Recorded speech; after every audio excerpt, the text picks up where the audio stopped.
A paz aqueles que eu não estava conosco aqui à tarde. A paz. Só tinha dois aqui. Né? Só tinha dois lá com a Aderaldo. Só tinha dois lá. A paz, irmãos. Glória a Deus. Irmãos, nós vamos falar um pouquinho sobre missão, discipulado, missão e caráter. Eu queria que você pudesse abrir a palavra do Senhor em 1 Samuel, capítulo 13, verso 13.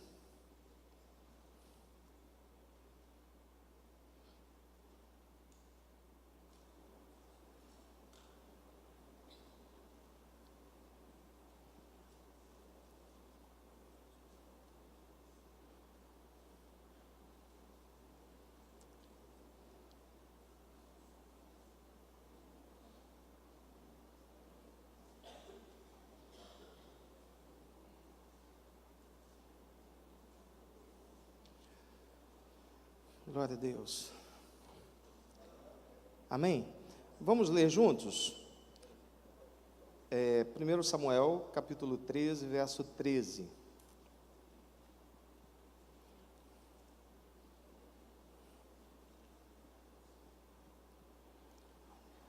Diz assim: Então disse Samuel a Saul: procedeste neciamente e não guardaste o mandamento que o Senhor teu Deus te ordenou, porque agora o Senhor teria confirmado o teu reino sobre Israel para sempre.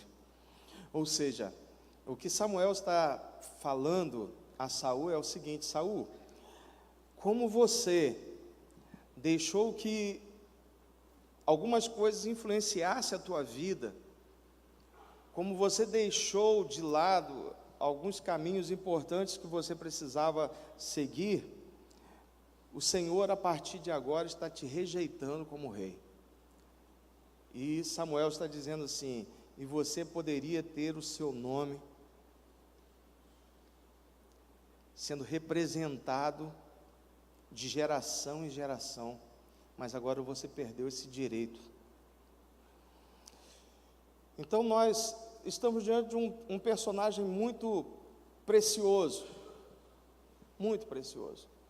Nós precisamos tomar muito cuidado com algumas questões importantes. E Saul é um personagem que pode nos orientar muito nessas questões, por conta do erro dele, nós aprendermos com os erros de Saul. Mas nós entendemos que estamos falando de discipulado, nós estamos falando de célula, nós estamos falando de cuidado. E eu queria só antes pensar com vocês, todos nós aqui conhecemos bem a história, pensar um pouquinho na história de Samuel. Samuel chega em torno de 4 anos, ele é levado e entregue a Eli. E ele começa a receber o cuidado, o discipulado, as orientações. E nós vamos estudar um pouquinho da vida de Eli. Eli foi um homem de Deus, não é? Ele tinha 2 filhos e ele não conseguiu determinar sobre a vida dos seus 2 filhos uma vida salutar, uma vida saudável. E nós vamos ver que os 2 filhos dele foram rejeitados também, reprovados por Deus.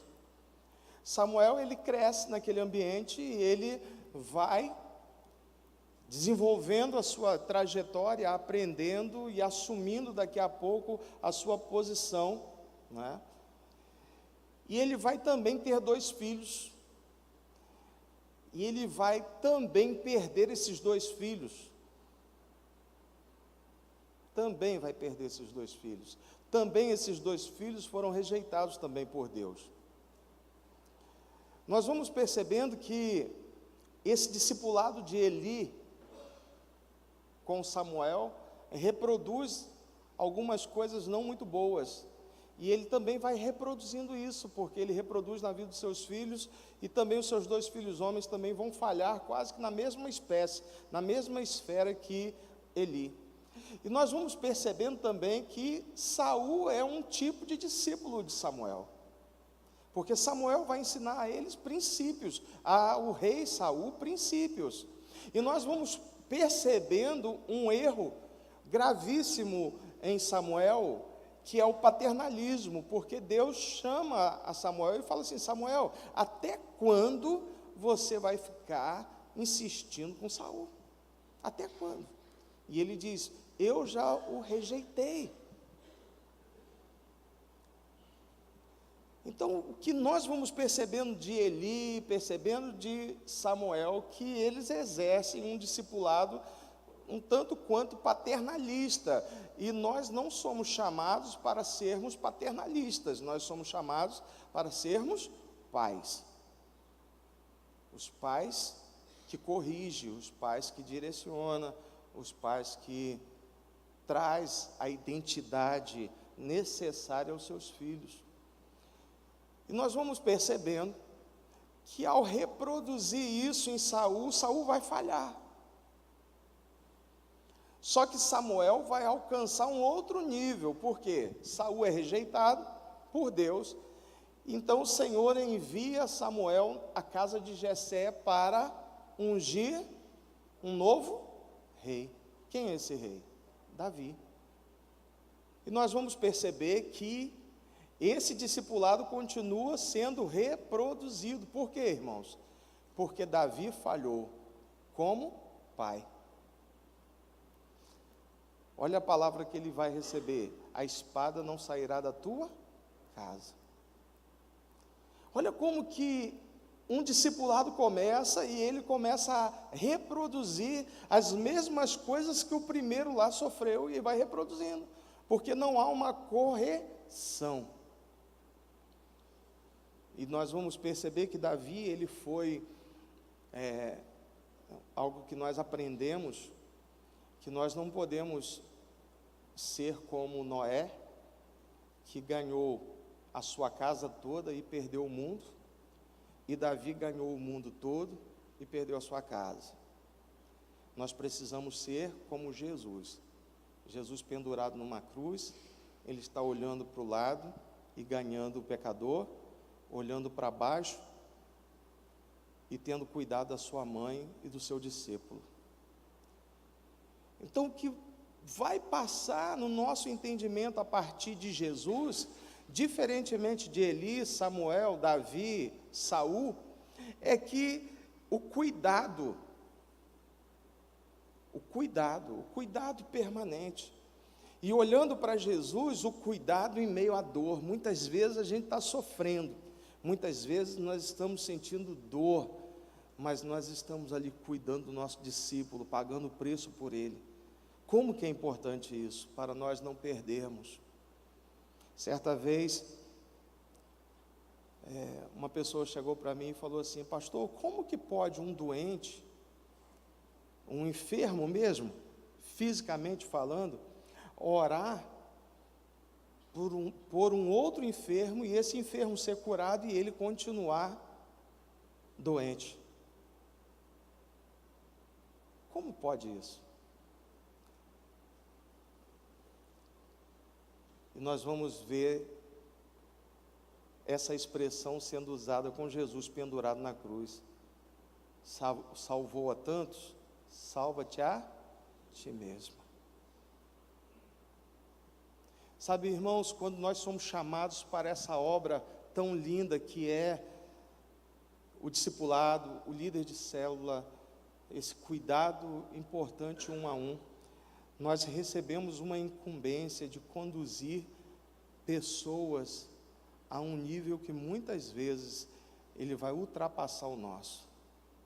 Olha para o teu irmão e diga assim: meu irmão, você como líder de célula, você como discipulador, você como pastor, o teu dever é ser sempre o arco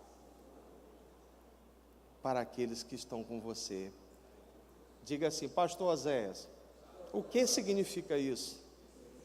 Porque o seu discípulo é a flecha, ele vai sempre mais longe, o arco vai enviar sempre mais longe.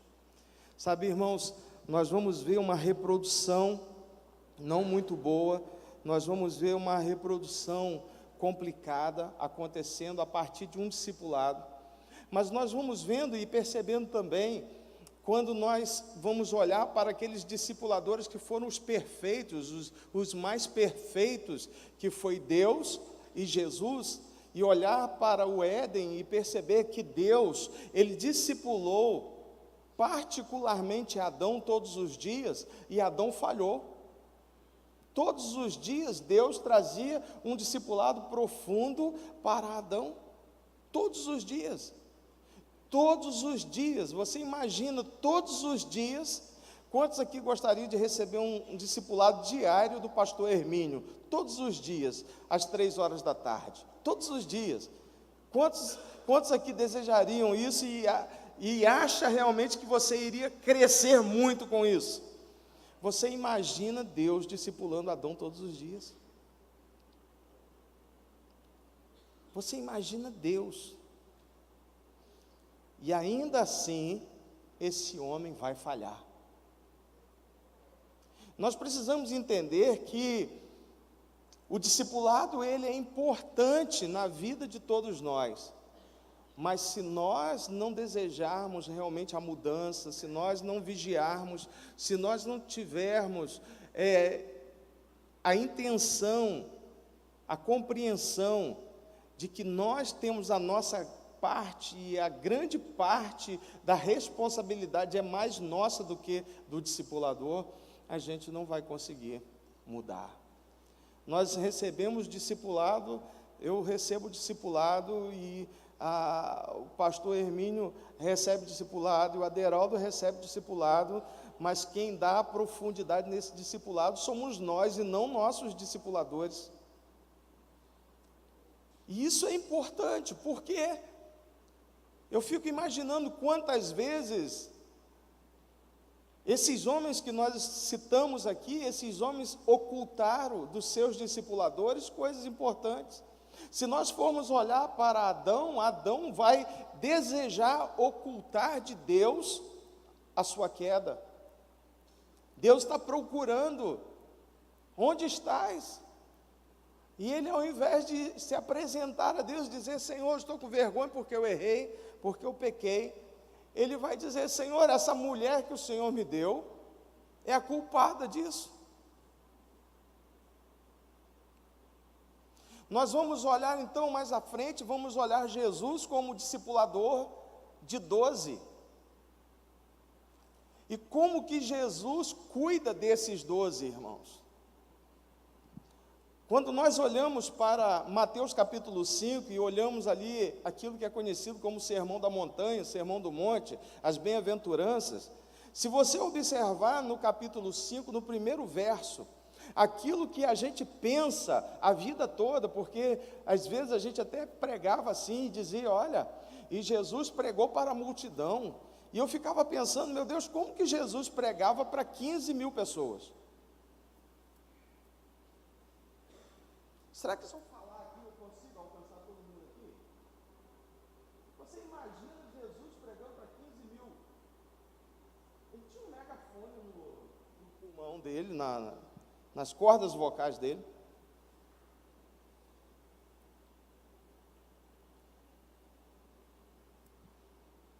E Jesus, e o texto diz assim no capítulo 5, verso 1: e vendo Jesus as multidões,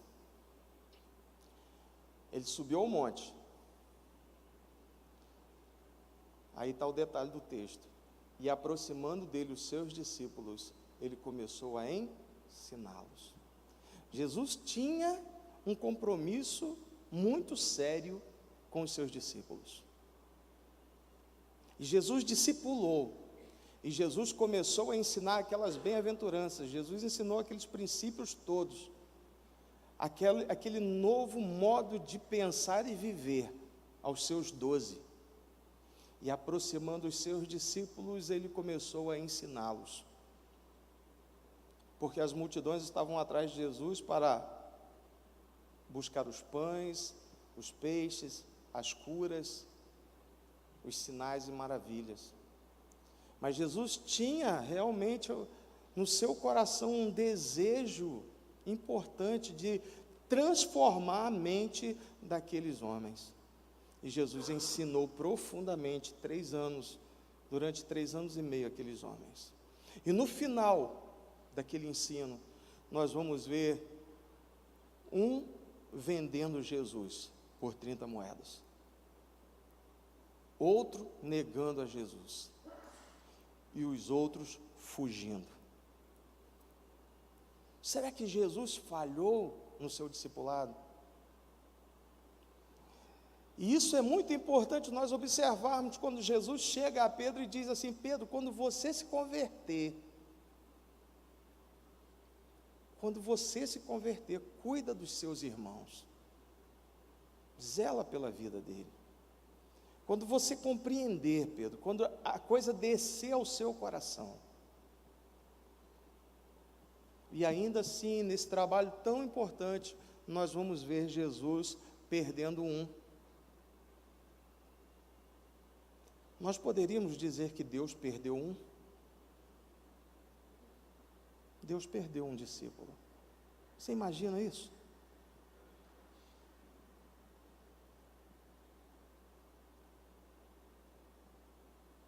O que faz Deus de errado para que isso aconteça? Nada. O que faz Jesus de errado para que isso aconteça? Nada. Talvez o que Samuel tenha feito de errado com Saul? Nós vamos ver aqui 2 tipos de discipulado. Um discipulado espiritual profundo que Jesus, o Pai, dava e Jesus, e nós vamos ver o discipulado desses homens de Deus.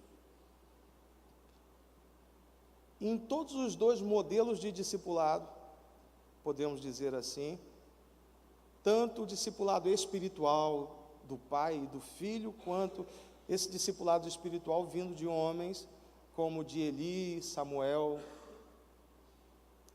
há falhas. Será que nós poderíamos pensar assim como a Bíblia relata acerca de Judas, uma predisposição para pecar, uma predisposição para errar, uma predisposição para não querer acertar, para não confessar ao seu discipulador as suas fraquezas, os seus sentimentos ruins? Sabe, irmãos, uma das coisas que mais derruba líderes é o silêncio. É o silêncio. Quando nós nos calamos, a queda está logo ali. Quando nós não entendemos que o nosso discipulador, o nosso amigo, o nosso pai espiritual, o nosso tutor, ele está ali, colocado por Deus, para que nós venhamos ter o nosso coração sempre limpo, sempre disposto a estar se colocando ali, olha, está acontecendo isso aqui. Esses dias agora, um tempo atrás, melhor dizendo, estava eu e Arlene assim, a gente vive muito bem, eu e Arlene, assim como casal, como amigos. A gente é assim, até meio enjoado, assim, tem hora. Eu fico pensando, gente, eu estou casado 27 anos já. E eu vou levar minha filha na escola, vamos lá, filha, comigo. Eu vou buscar, vamos lá comigo. E a gente meio que não desgruda. Mas esses dias meio que estava fio, desencapado o negócio, né? Parecia que não podia chegar perto. E a gente precisou, e ela vai lá falar com a discipuladora, ó, pastor, ora aí, porque... E eu também, pastor, olha, ora aí, porque eu não estou aguentando mais essa mulher minha. E eles oraram por nós, eles intercederam, nos orientaram, e de repente, irmãos, aquilo foi apaziguando nosso coração e houve uma mudança. Mas se nós ficássemos quietos, se nós nos calássemos, se nós tivéssemos medo de nos expor, será que nós teríamos conseguido resolver esta situação? Será? Nós passamos final de 2000 como igreja, agora falando, final de 2015 e 2016, ou 2015, 2016, uma crise financeira, irmãos, na nossa igreja. Pensa em um tempo de tribulação. Pensa em um tempo de tribulação. Como que foi importante, irmãos, o pastor Gildo estar lá cobrindo a gente de oração, nos ajudando, nos dando ânimo, estimulando a gente. Como que foi importante? Como que foi importante compartilhar dificuldades financeiras? Como que foi importante? Como que foi importante? Muitas vezes nós nos trancamos no nosso mundo e não queremos que ninguém entre nele. Nosso discipulador, nosso pastor, essas pessoas, elas são ferramentas, instrumentos de Deus para aliviar a nossa bagagem, aliviar o peso que está sobre nós, direcionar a gente, orientar a gente. Quando eu olho, irmãos, para determinados personagens bíblicos do tempo de Jesus, olhar para Maria Madalena, olhar para aquele homem chamado Zaqueu publicano, olhar para aquele homem, o cego que clamava e estava ali clamando, olhando para esses personagens, olhando para Marcos capítulo 5, e olhando aquele homem endemoniado com legiões de demônios, olhando para essas pessoas, todas elas receberam um toque de libertação de Jesus a partir de um clamor: Senhor, me ajuda. Você imagina Zaqueu, uma posição, e ele está ali, e ele sobe em um lugar para ele contemplar Jesus, e Jesus olha para ele. Jesus sabia que aquele homem estava precisando de algo, e Jesus diz: eu vou ficar na tua casa hoje. Quando nós vamos olhar para a parábola da ovelha perdida, Jesus olha e diz, falando para aqueles homens que estavam ali, que a ovelha se perdeu. Eram 100 e agora ficaram 99.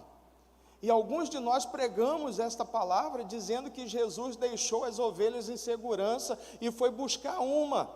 E Jesus vai dizer: eu vou atrás de uma que está em arrependimento, que está precisando de ajuda, que está precisando de socorro, que está lá clamando, berrando por socorro. É melhor ir atrás dessa do que ficar com 99 que não precisa, que acha que não precisa de arrependimento.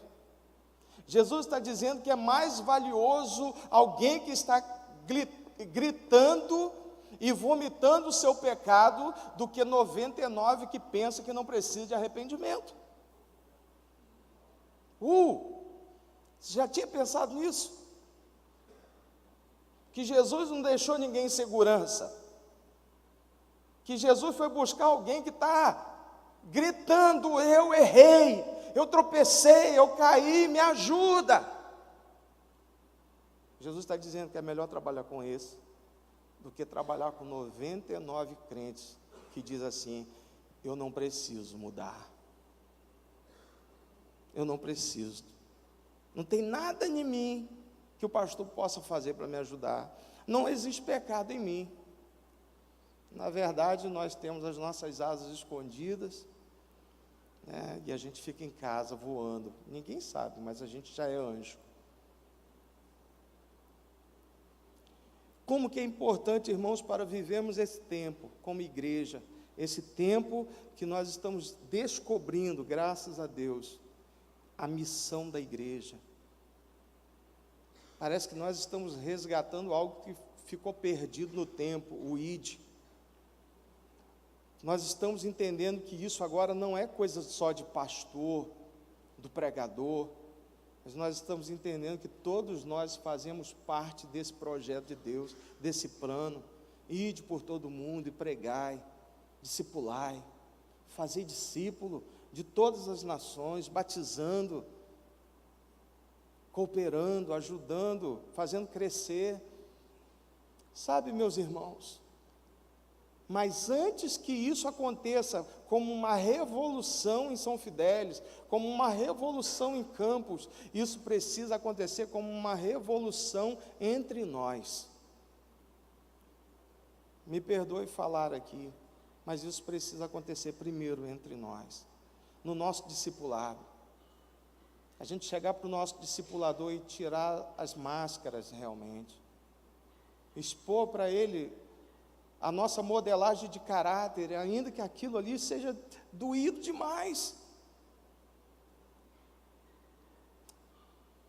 Ainda que na igreja nós sejamos conhecidos como o general Naamã, e dentro de casa como o leproso Naamã.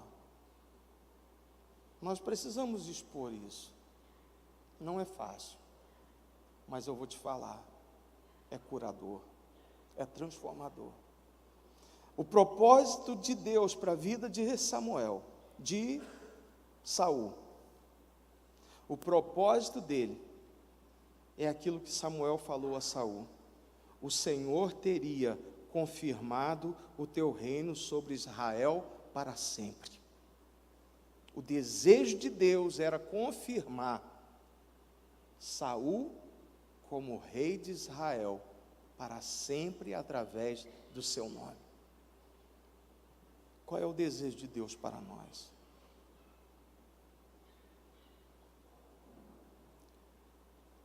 O desejo de Deus para nós, irmãos, é que o nosso nome não seja esquecido na terra.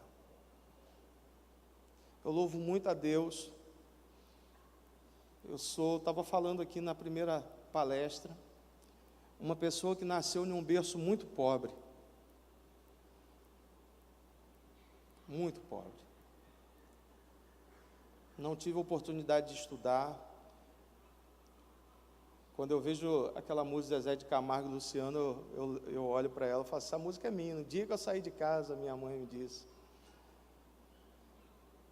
Porque eu saí de casa para trabalhar com 11 anos. Eu parei de estudar.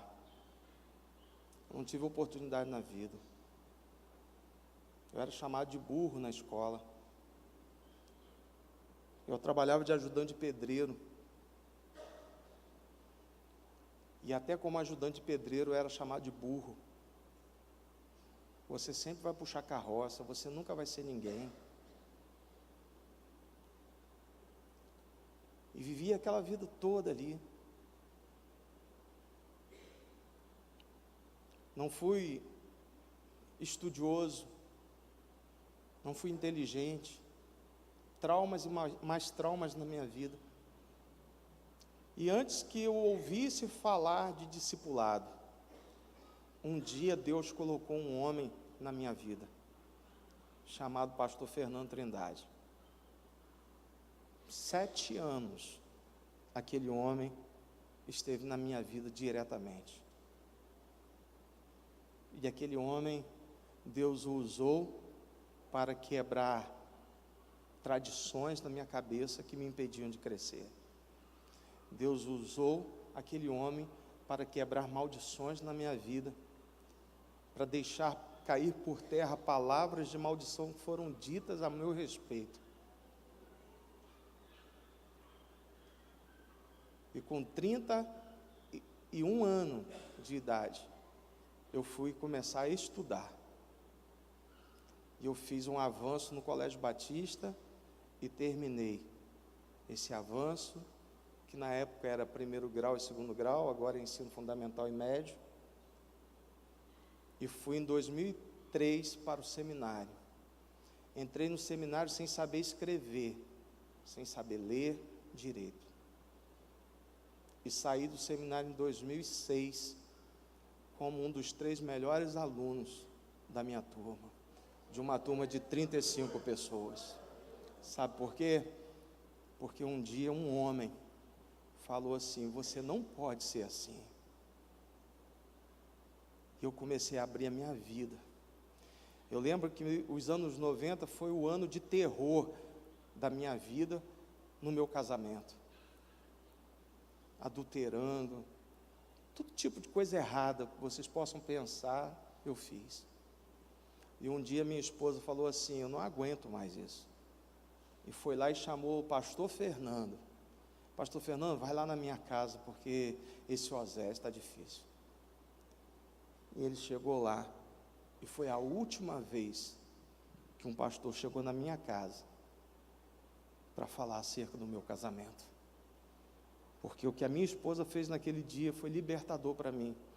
Aquele dia sentado na minha sala, eu e minha esposa, o pastor na nossa frente, e ele com palavras sem acusação, sem condenação, mas com palavras, liberando palavras de vida sobre nós. Nosso casamento foi restaurado naquele ano. E nunca mais nós brigamos, nunca mais nós discutimos, nunca mais, irmãos. Sabe o que é nunca mais?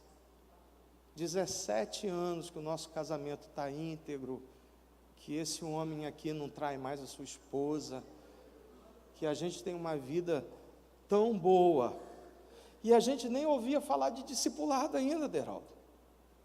Mas aquele homem exerceu um discipulado na minha vida, aquele homem transformou a minha história, aquele homem alinhou o meu caráter, a minha expectativa de vida. E hoje eu sou um pastor. Pastor Zé, você é perfeito? Não, tem muitos defeitos. Muitas coisas para endireitar ainda. Mas da onde eu saí, eu posso dizer que o discipulado mudou a minha vida, mudou a minha história, mudou a minha casa, mudou meus filhos. Se eu olho hoje para dentro da minha casa, eu posso olhar a minha filha com 25 anos, casada, terminou faculdade agora, trabalha, uma menina íntegra. Eu falei no dia do casamento da minha filha, eu fazendo o casamento dela, eu falei assim: Marquinhos, meu filho, eu estou entregando à tua mão uma mulher íntegra, uma mulher que nunca vai te trair, uma mulher que nunca vai fazer nada para que você seja diminuído na sua forma de ser, no seu jeito de ser. Pelo contrário, eu preparei a minha filha para que ela seja com você uma mulher que vai levantar você. E eu olho hoje eu poder, daqui a pouco, casar meu filho, falar a mesma coisa com meu filho, e preparando a minha filha para a mesma coisa. Quem eu era, irmãos? Quem eu era? Quem eu era? Quem Oséias era na fila do pão? Ninguém. Eu não era ninguém. Não era ninguém. Mas sabe por que isso tudo mudou? Porque eu perdi o medo de falar das minhas fraquezas, de falar dos meus pecados, que eu procurei pessoas e falei, olha, eu rasgava e rasgo até hoje o meu coração, a minha vida.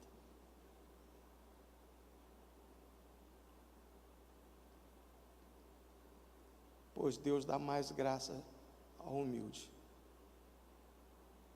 mas Ele abate os soberbos, os orgulhosos. Entre você e Deus tem Jesus. Amém? Mas você precisa colocar entre aí também um discipulador. Você precisa de um discipulador.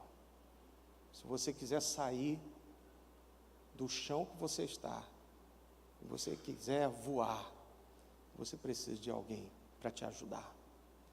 Eu aprendi uma coisa muito importante.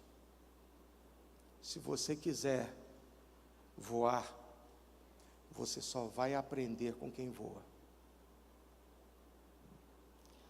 Mas se você quiser continuar andando, ande com quem anda. Mas existem pessoas que rastejam. Se você insistir em ficar com ela, você vai rastejar na sua vida. O nível, quem determina o teu crescimento ou a tua queda, é você mesmo.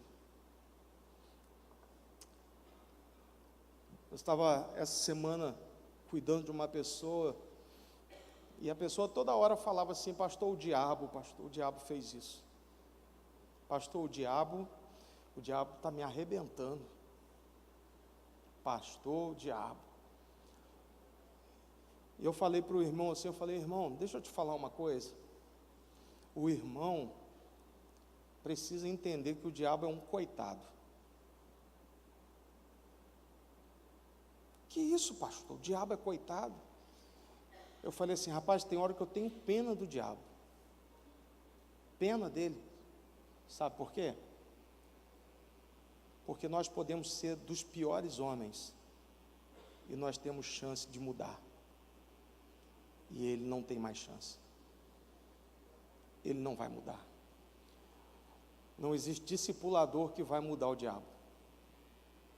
Agora, se a gente tiver um bom discipulador do lado, nós vamos mudar. E eu comecei a falar com ele essas coisas. Eu falei, cara, para de culpar o diabo. Porque Eva culpou o diabo. Mas o diabo não segurou no pescoço dela e falou, agora você vai comer esse negócio aqui. Não. O diabo percebeu que ela desejava cair. E ele foi lá e disse, olha, pode comer, experimenta, você não vai cair não. Pelo contrário, você vai ser como Deus. E ela comeu. O diabo, ele não vai segurar no teu pescoço, ele não vai pegar na tua mão, ele não vai dirigir o teu carro, o diabo não vai levar você até aquele fofoqueiro,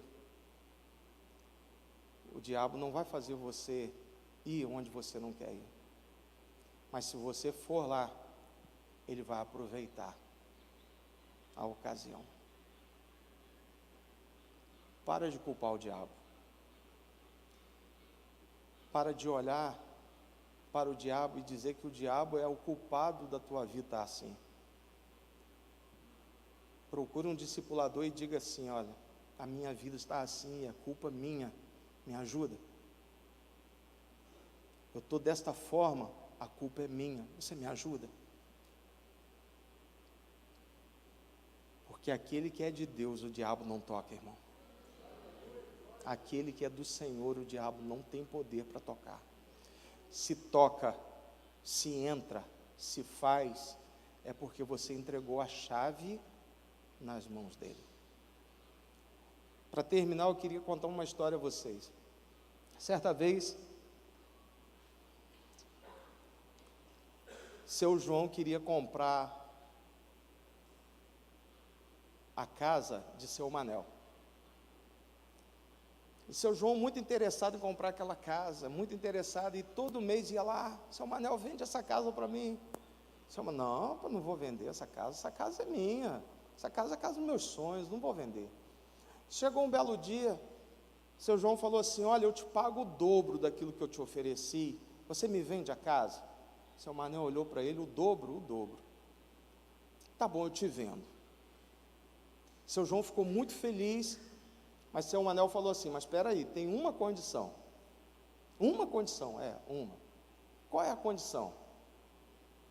Que eu possa pregar um preguinho na tua sala. Mas só isso?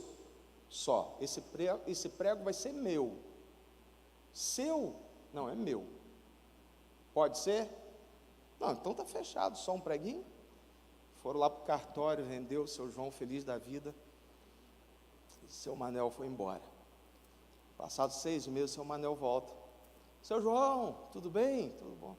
Eu queria dar uma olhada naquele prego. Que prego? Não, no prego que é meu. Está lá? Não, está lá. Posso ver? Não, pode, o prego é seu, vai lá. Ele voltou e olhou o prego. Parabéns, seu João, você é um homem de palavra. Muito obrigado, foi embora. Passados 6 meses, ele volta. Seu João, tudo bem? Ô, seu Manel, vem ver o prego? Vim. E ele estava com uma mochila. Vim ver o prego. Chegou lá, o prego lá, limpinho. Seu João já estava cuidando do preguinho. E seu Manel olhou e falou, olha, parabéns, hein? Esse prego está bem cuidado. Seu João, você sabe que esse prego é meu, né? Se é meu, tem direito, né? Não, sim. Ele pegou aquela mochila e pendurou no prego. Agradeceu o seu João e foi embora. Uma semana depois, começou a casa a ficar empesteada, como dizia minha mãe, de um mau cheiro muito grande. Mas seu João lembrou que ele não podia mexer ali, porque não era dele, era de seu Manel. E ele tentando falar com o seu Manel, ele não conseguia, e aquela coisa só piorando, e um belo dia ele conseguiu falar com o seu Manel veio, e seu João falou: seu Manel, rapaz, como é que você põe aquela mochila ali, está podre aquele negócio, rapaz, como é que você pode fazer isso? Ó, seu João, o prego é meu, eu ponho ali o que eu quero. Está catingando aí? Tá, e vai ficar, porque eu não vou tirar, é meu.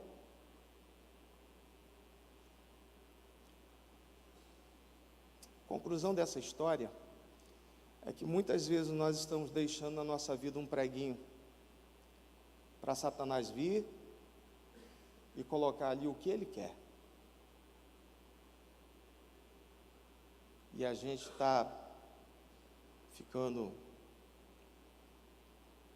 em dificuldade porque nós deixamos o prego da legalidade.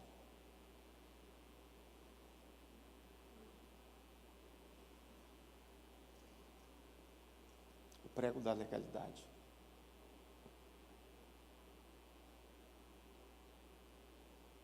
Seu João, sem muito saber o que fazer, procura o seu advogado e fala assim: doutor, eu fiz um contrato assim e tal, e no contrato reza isso e isso, será que tem alguma forma da gente? O advogado olhou e falou: esse contrato, essa cláusula aqui não tem valor algum, você pode tirar esse prego de lá e você pode jogar fora. Posso? Pode. E aqui, irmãos, eu termino dizendo: nós precisamos muito de auxílio, porque nós não sabemos tudo, nós não compreendemos tudo, nós não temos uma visão do todo, quem está de fora vê melhor. Nós precisamos de pai e mãe espiritual, nós precisamos de amigos, nós precisamos de tutores, nós precisamos de discipuladores. Ou a gente corre para isso, ou nós vamos continuar com aqueles pregos e Satanás dependurando ali o que ele quer na nossa vida. Mas para nós andarmos limpos, para nós andarmos em paz, se nós tivermos um tutor, um discipulador, alguém da parte de Deus para cuidar de nós, a nossa vida será transformada. Pastor, nós vamos ficar livres de problemas? Não vamos, irmãos, ficar livres de problemas. Mas a palavra diz que é melhor dois do que um. A palavra diz que quando estiverem dois concordando acerca de algo, o Senhor faria. Onde estiverem dois, o Senhor vai estar. A proposta do Senhor é esta. Discipulado é tão importante que Jesus veio e discipulou. Discipulado é tão importante que os 11 que restaram discipularam. Discipulado é tão importante que aqueles que foram discipulados pelos 11 continuaram discipulando. E chegou um determinado momento que o discipulado encerrou na terra, porque começaram a dizer que isso era coisa de sacerdote. Mas isso é coisa para todos nós. Todos nós. Todos nós. Que Deus abençoe a vida de vocês. E eu amo essa visão MDA, porque ela nos ensina que não dá para caminharmos sozinhos. Nós precisamos de tutores. Eu sei que o pastor Hermínio era um. Depois que o Aderaldo entrou na vida dele, ele se tornou outro. Como eu tenho certeza que eu era um, antes do pastor Fernando entrar na minha vida, antes de outros irmãos entrarem na minha vida, e hoje o pastor Gildo. Eu sou outro, mas eu quero dizer para você que ainda há muito em mim para melhorar. Mas quem dá a profundidade nesse discipulado somos nós. Nós que vamos dar o tom, a cor, a profundidade nesse discipulado.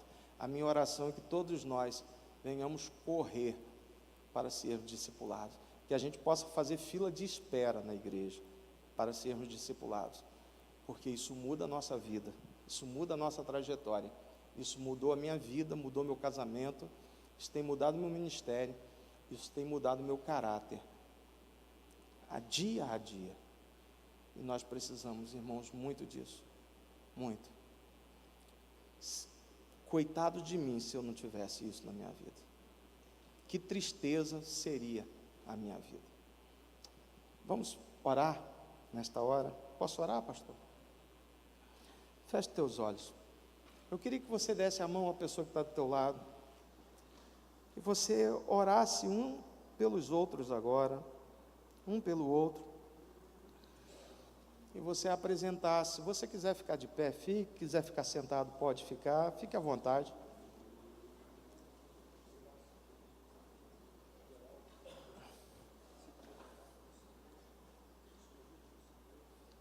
Ore ao Senhor, fala: Senhor, nos ensina,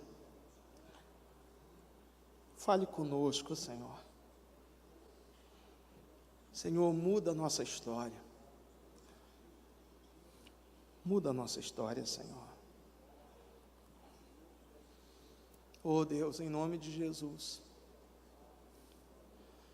o que seria de nós, Senhor, se não fosse esses homens e mulheres que o Senhor tem colocado em nossa vida?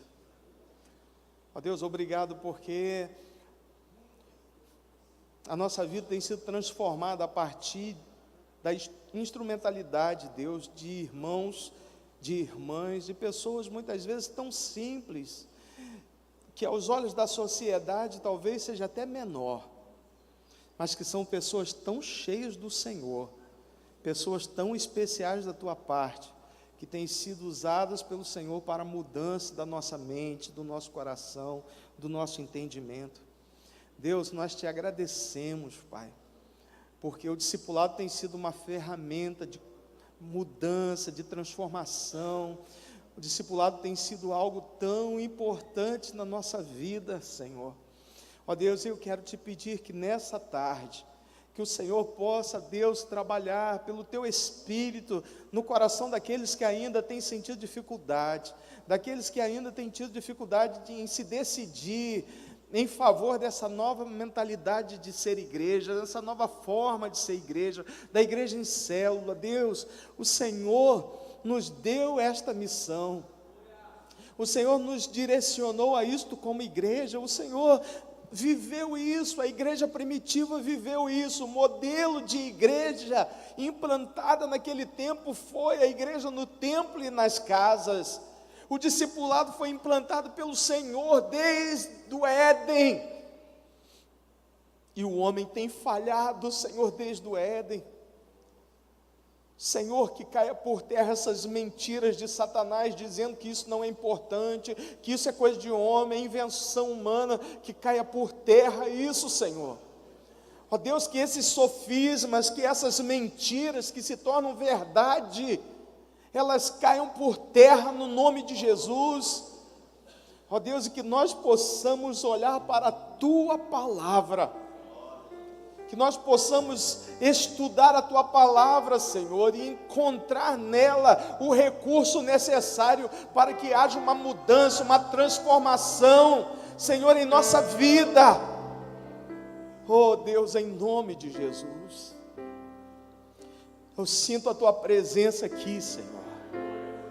Eu sinto a Tua presença, eu sinto a presença do Teu Espírito aqui. Eu sinto a Tua presença aqui, Senhor. Oh, meu Deus. Quantos de nós temos dificuldades, Senhor?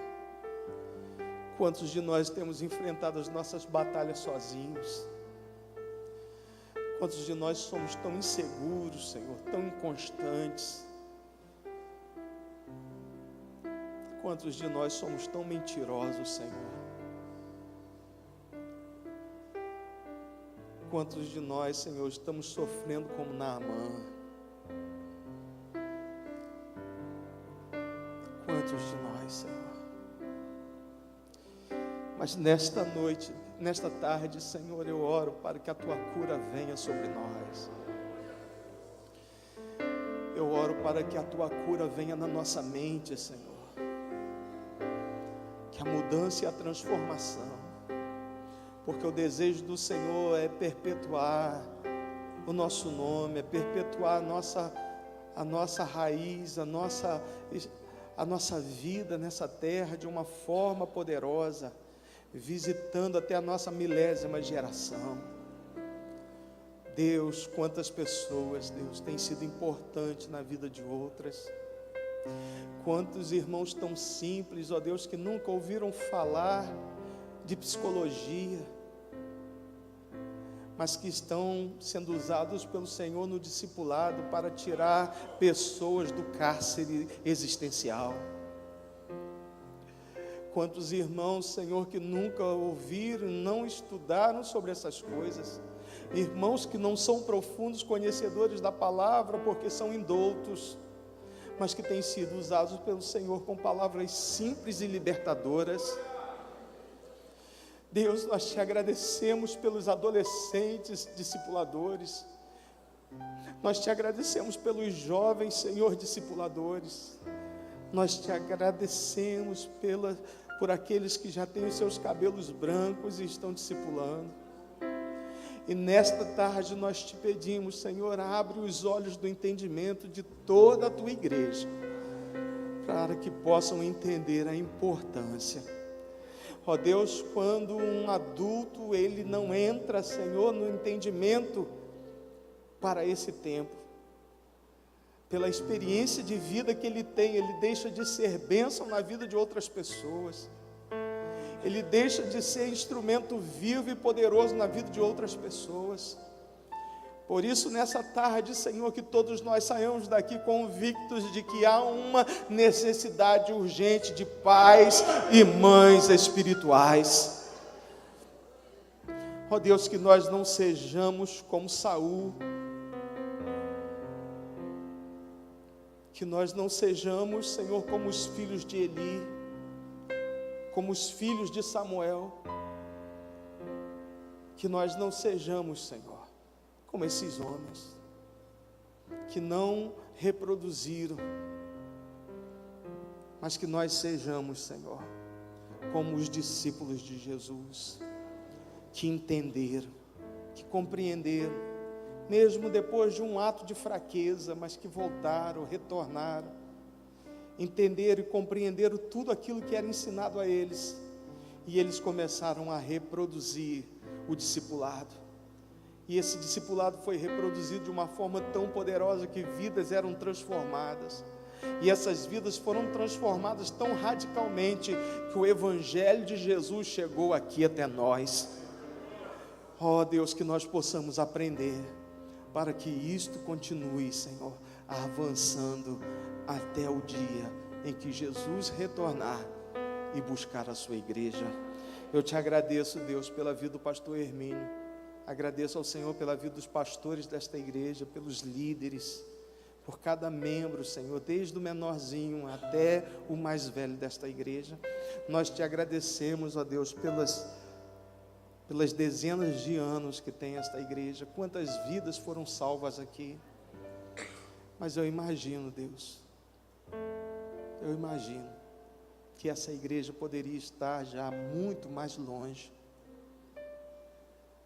Mas nesta tarde, nós possamos, Deus, entender que o Senhor quer dar velocidade a esta igreja, para não somente alcançar São Fidélis, mas as cidades vizinhas, o estado, a nação e fora da nação. Abençoe, Senhor, a todos nós, nos permita crescer sempre em Tua presença, com muita humildade, Senhor, muita simplicidade, assim como foi Jesus. Glória a Deus. Deus abençoe a tua vida, querido pastor.